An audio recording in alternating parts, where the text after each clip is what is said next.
நீரெடுத்த மேனியுடன் ஆறிடத்தில் பேரெடுத்து நினைவெல்லாம் இனிக்கின்றவன் நீ ஓரெழுத்து ஆயுதமாய் ஒளிகின்ற வேலெடுத்து உறுதுணையாய் வருகின்றவன் எனக்கு உறுதுணையாய் வருகின்றவன்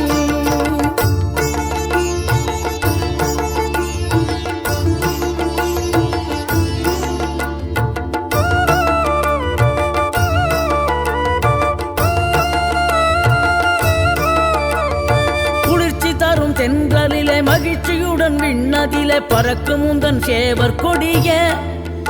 மனத்தளர்ச்சியின்றி தன்னை மறந்து மலர்ச்சியுடன் தனிகையில் நடம் புரியும் தோகை மயிலே பன்னீரில் அபிஷேகம் நீரில் அலங்காரம் அதிரூபம் கொண்ட முருகன் நீ புரியாமல் அடியேனும் பிழை 100 செய்தாலும் பொறுத்தருளும் செல்வ